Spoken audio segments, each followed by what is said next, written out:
Hola, mi nombre es Johan Quiñones. Yo soy residente de posgrado de neurocirugía del Hospital Universitario de los Andes. Y bueno, continuamos con estas clases de anatomía dirigidas a los estudiantes de la Facultad de Medicina de la Universidad de los Andes. Y vamos a hablar sobre una estructura bastante interesante y apasionante como lo es la columna vertebral. Vamos a hablar algunos aspectos generales sobre ella. Solamente vamos a dar, digamos, un repaso eh, para que tengamos idea de las generalidades de la columna vertebral. Comenzamos diciendo que, bueno, la columna vertebral pues no es más que una estructura ósea que es flexible, está situada en la parte media del tronco, tiene, entre otras funciones, pues la de envolver y proteger la médula espinal, y por supuesto, pues se compone de varias estructuras óseas, que son las vértebras, que están dispuestas entre sí, y en su conjunto, pues forman es el resultado de pequeñas articulaciones, y bueno, en su totalidad, pues hacen lo que conocemos pues como la columna en sí. De manera general, pues en números, ellas representan van desde 32 a 34 vértebras en total, se dividen en varios segmentos, cervical, que son 7, 12 torácicas, 5 lumbares, 5 sacras, y de 3 a 5 sacrocoxígeas, que son las vértebras que están fusionadas en sí. Digamos que como funciones fundamentales, pues aportan soporte, movilidad, protección y bueno, es un área de bastante inserciones musculares. Como dimensiones, generalmente en un varón es aproximadamente de unos 70 centímetros y en la mujer pues un poco menos. Y pues estas presentan unas curvaturas que se llaman curvas fisiológicas, que son la cifosis, ¿verdad? Que están en el segmento torácico y sacrocoxígeo, y lordosis, que están en la columna cervical y lumbar. Estas curvaturas naturales de la columna vertebral van cambiando en torno al tiempo, en la medida que pues, el ser humano va creciendo, avanzando de edad. Sin embargo, pues nos damos cuenta que la curva que se preserva desde la infancia hasta la edad adulta es la cifosis que está en la región torácica. También pues hay algunas angulaciones, ¿verdad? Que son medibles, se pueden medir en estudios de imágenes y se, se van a expresar en ángulos, ¿verdad? Por ejemplo, la columna cervical o la lordosis fisiológica, que llamamos la lordosis cervical, es hasta unos 40 grados, considerando que lo que mayor aporta la lordosis a la columna cervical son las dos primeras vértebras y el restante, pues la columna subaxial, que va desde C3 a C7. De igual manera, pues la columna torácica desde T4 a T12 da una angulación aproximadamente entre 34 a 44 grados, que sería lo normal, y la columna lumbar iría desde unos 43 a unos 63 grados. Como configuración externa, vemos que en su porción o en su vista anterior, pues presenta una forma cilíndrica. En la vista posterior, pues vemos que las apófisis espinosas y todas las prominencias óseas que tiene, pues va a presentar varios canales por donde se van a insertar los distintos músculos, sus distintos segmentos. Y bueno, también vamos a considerar lo que es la vista lateral, por donde se ven los agujeros o los forámenes de conjunción, por donde saldrían todo lo que son las raíces nerviosas. Para hablar de las vértebras en sí, pues vamos a tratar de, digamos, explicarla por segmento, por separado, pero hay unas cosas puntuales que tienen cada vértebra que debemos conocer. Entonces, en este sentido llamamos vértebras tipo o vértebras típicas, que son cualidades o características que presentan cada una como similitudes. Entonces, vamos a tener que las vértebras tienen en sí un cuerpo, tienen un pedículo, tienen láminas, tienen las apófisis transversas y la apófisis espinosa. Eso, digamos, son las características que conforman pues, las similitudes de las vértebras típicas. Por supuesto, entre el cuerpo vertebral, las láminas y los pedículos, pues quedaría lo que se llama el agujero vertebral. Por otro lado, pues tenemos en la columna cervical características importantes o detalles y reparos anatómicos que puntualizan algunas vértebras que son muy individuales, como por ejemplo, vemos, esta es una vértebra, la tercera vértebra cervical o C3, y tenemos una vista inferior y tenemos una vista superior, donde vemos predominantemente la forma del cuerpo, ¿verdad? Vemos hacia la parte posterior cómo tienen unas apófisis espinosas bífidas o bifurcadas. Vemos en este aspecto aquí las láminas y vemos este reparo anatómico que serían las apófisis o caras articulares, donde se van a articular, valga la redundancia, con las vértebras supra e infraadyacentes. También pues tienen unas estructuras o masas laterales donde quedarían conformados pues el agujero o foramen por donde pasaría en este caso las arterias vertebrales. Otras características que tiene las columnas cervicales, en este caso estas vértebras, bueno, que son un poco más pequeñas y el diámetro del agujero pues es un poco más triangular, un poco más ancho de base lateral. Y vemos en esta vista frontal, vemos las características del cuerpo. Aquí vemos aquí las carillas articulares y pues vemos en esta área superior hacia posterior, que son una estructura articular que más adelante la vamos a explicar también, como parte de las articulaciones de la columna en sí. Entonces, hay otras vértebras que llamamos atípicas, en este caso C1 y C2, o el axis o el atlas, que bueno, distan o difieren en su forma, en su morfología, respecto de las otras vértebras de la columna. Tenemos en este caso el atlas o C1, que es la primera vértebra cervical, que ella está conformada por un arco anterior, un arco posterior y las masas laterales. Fíjense ustedes que tiene esta cara articular que se va a articular con el cóndilo del occipital.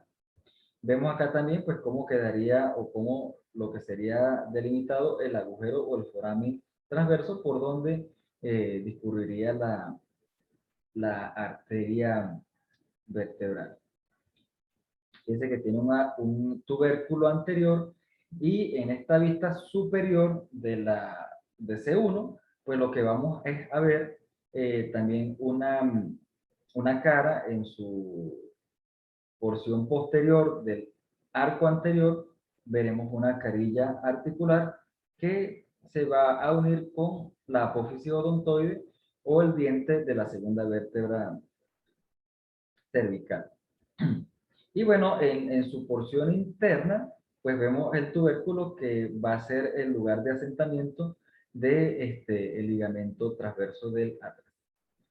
En esta vista, vemos esta vista inferior, pues vemos lo mismo. Esto sería posterior, esto sería anterior, y veríamos aquí el tubérculo posterior y prácticamente pues la misma estructura, solo que la cara articular que está en la masa lateral, que articularía con el axis, pues un poco más redondeada, a diferencia pues de la vista superior que articula con el occipital, que es un poco más en forma de suela de zapato, podríamos llamar. Otra vértebra típica es el axis o la segunda vértebra cervical o C2, que está constituida básicamente por un cuerpo, ¿verdad? Tiene sus carillas articulares superior e inferior para la vértebra suprayacente, que sería C1, y las infrayacentes, y cuya prominencia anatómica o lo más protuberante que le da una cualidad interesante, que es la apófisis odontoide. La apófisis odontoide pues también tiene una cara articular tanto en su vista anterior como en su porción posterior, que la va a articular con lo que vimos en el arco anterior de C1. Y fíjense ustedes cómo quedaría aquí la cara articular para la superficie del atlas. Fíjense ustedes que la apófisis transversa es un poco diferente. Estas serían las láminas o la porción posterior del cuerpo, esta es una vista posterior. Y vemos también cómo la apófisis espinosa pues tiende a ser bifurcada. Y acá vemos cómo sería la apófisis articular para la vértebra inferior ya con C3 en esta vista posterior. Desde este ángulo o de esta visión anterior, pues vemos cómo estaría cómo sería la articulación en sí. Ahora pues entramos con otras de las vértebras cervicales que tienen también unas características importantes, en este caso C6, que hay una prominencia en, en las masas laterales que se llama el tubérculo de Chassaignac, que es, digamos, la porción que es mucho más prominente que en las otras vértebras e incluso puede ser palpable, ¿no? Igual vemos hacia la parte posterior, esto es una vista superior, esto sería la parte anterior, derecha, izquierda, y esto sería posterior, y vemos cómo después de las láminas, pues las apófisis espinosas son bífidas. Otra característica en esta vértebra, esta imagen de acá, que sería C7, que la diferencia más grande que tiene con respecto de las otras vértebras cervicales es que la apófisis espinosa es mucho más prominente, es la que tiene el mayor tamaño y bueno, es la característica más distintiva de ella. Ahora con las vértebras torácicas, pues estas tienen un cuerpo un poco más, digamos, ovalado, si se quiere decir. Fíjense ustedes que tiene unas características distintas porque el agujero, el foramen vertebral es un poco más pequeño, más reducido. Vemos igual los pedículos, las láminas y la apófisis transversa, que en este caso tienen unas características añadidas para la articulación con las costillas, ¿no? Con la cabeza, aquí dice la fosa costal superior, y aquí se insertaría pues otra porción de los arcos costales, que sería la fosa costal de la apófisis transversa. En esta vista lateral, y fíjense ustedes que otra de las características que tiene las vértebras torácicas es que las apófisis espinosas son un poco más largadas y tienen una dirección que van hacia atrás y hacia abajo.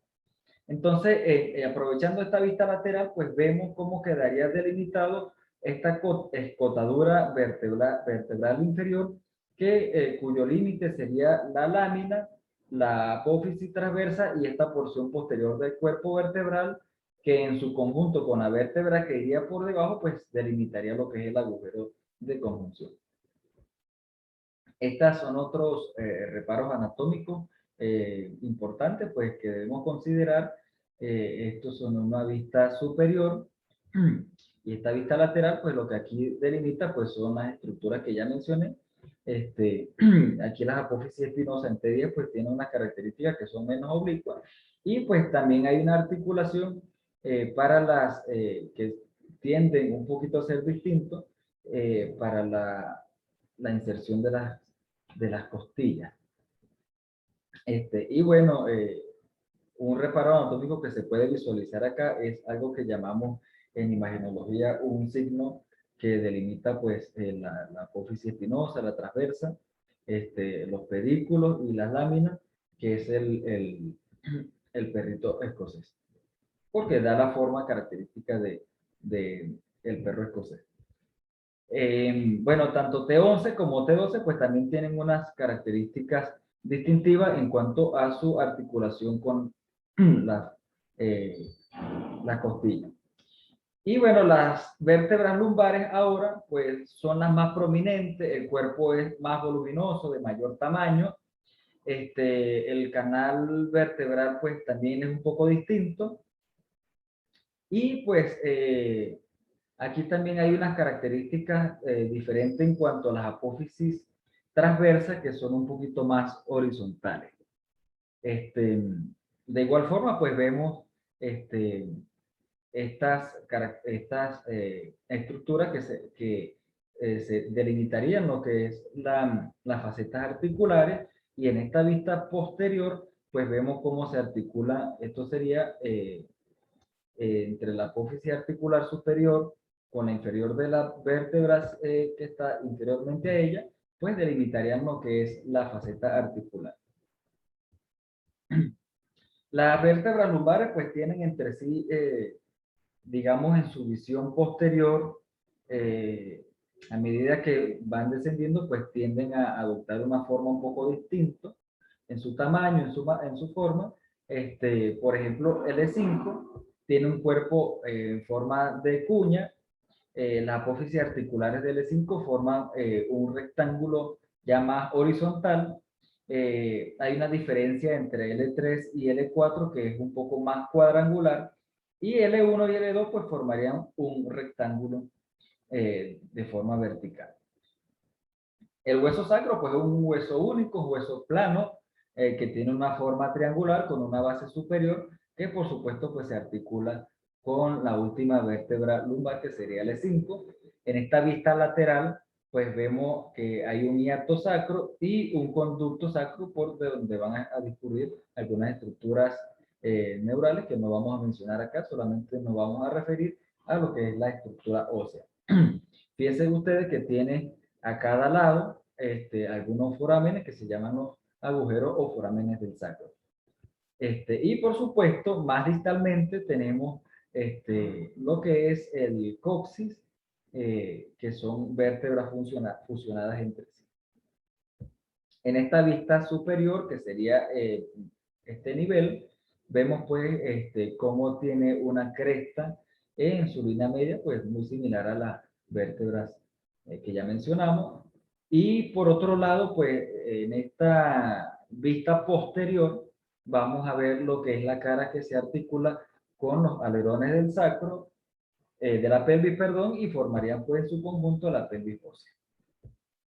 Ahora, en cuanto al conducto vertebral que les mencionaba, pues en la medida en que va descendiendo o vemos desde proximal hacia distal, el agujero vertebral pues cambia de diámetro y cambia de forma, desde cervical hasta lumbar, incluso hasta el sacro, y con una estrechez máxima que es el T6. Y vamos a ver, más o menos estos serían los diámetros, no vamos a estar allí, pero para que tengan en consideración de que en cada segmento pues hay un diámetro antero-posterior y transverso que pues para efectos clínicos pues tiene bastante importancia. Ahora hablemos de las articulaciones de las vértebras.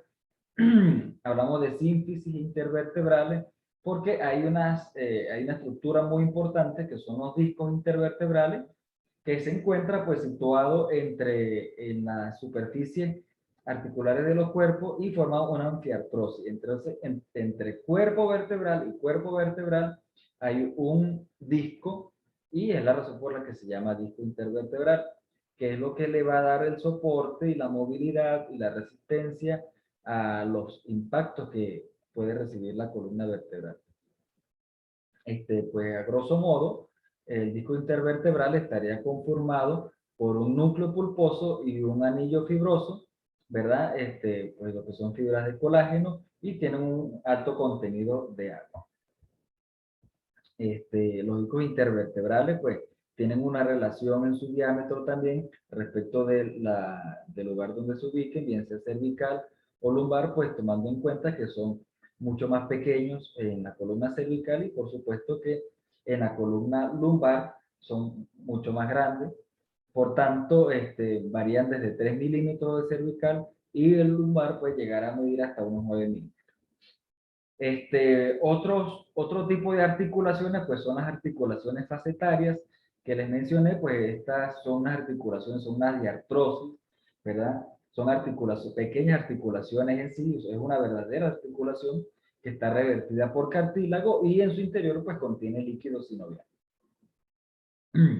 Este, También hay otras características de articulares de toda la columna, por ejemplo, las bicondilias en la unión occipito-atroidea, las artroides, que son articulaciones planas, que están a nivel de los segmentos cervicales y torácicos, y las trocoides, que en cuanto a la curvatura y a las superficies articulares, pues ellas se encuentran a nivel lumbar y en la unión del axis con el atlas.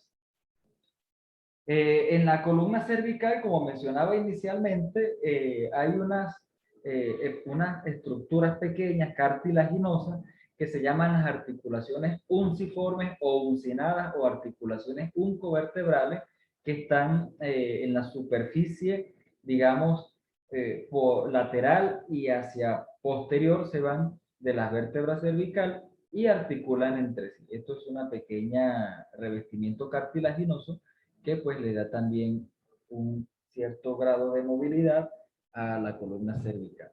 Es una de las características que tiene. Vean en esta imagen ampliada cómo es un revestimiento pues realmente pequeño, pero sigue siendo una articulación. Pues también está la articulación atlanto-occipital y la articulación atlanto-axoidea. Pues por supuesto, en la columna cervical, pues se articula pues con el cráneo y es lo que le da soporte al mismo. Otras articulaciones, pues en la articulación lumbosacra, S1, por ejemplo, tiene una inclinación de unos 45 grados en el plano horizontal y las articulaciones sacras, pues que ya vemos que son vértebras soldadas entre sí y bueno, también pues conforman o están allí inmersos pues ligamentos sacrococcígeos anterior y posterior y lateral.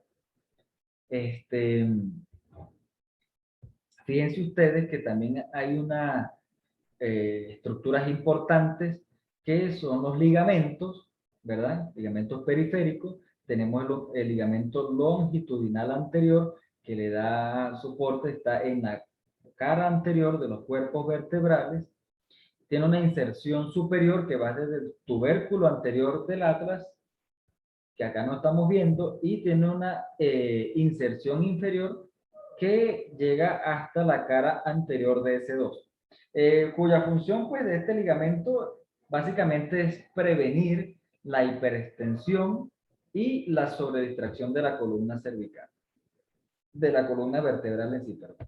Y también tenemos el ligamento longitudinal posterior. Esto es una vista posterior, ya esto es un segmento, digamos, cervical nada más. Aquí veríamos el clivus y vemos que donde inicia su inserción y va por la cara posterior de los cuerpos vertebrales. Entonces tiene una inserción también superior que va desde el surco de basilar y del hueso occipital y inferiormente va a llegar hasta la primera vértebra coxígea. Este ligamento lo que previene es la hiperflexión también de la columna vertebral. En esta vista pues posterior vemos acá los pedículos y vemos cómo se inserta en la medida que va descendiendo por la cara posterior de los cuerpos vertebrales. Hay otro ligamento muy importante que es el ligamento amarillo.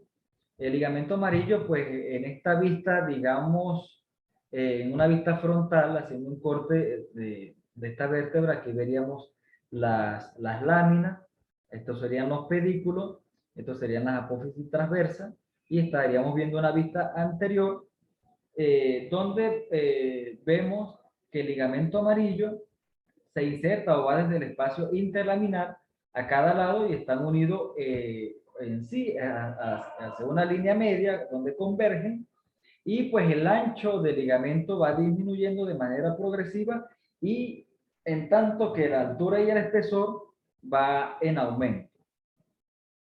El ligamento amarillo pues tiene una cara anterior que está separada de la dura madre por el tejido adiposo o graso y las venas, y tiene una cara posterior también que no que se va a relacionar con los músculos erectores de la columna, y pues esto lo que tiene es la función de permitir los movimientos de flexión y extensión. En esta vista lateral pues vemos aquí ya más generalizado pues el ligamento longitudinal anterior, aquí veríamos posterior en esta vista lateral, y vemos otros ligamentos que son los ligamentos interespinosos y los ligamentos supraespinosos. Acá veríamos en esta vista lateral también el ligamento amarillo. Y fíjense ustedes que en este segmento que estoy mencionando, señalando acá, pues estarían las facetas articulares que también están revestidas por ligamentos. Y bueno, también hay un par de ligamentos más, que serían los ligamentos intertransversos a cada lado. Y bueno, muchas gracias.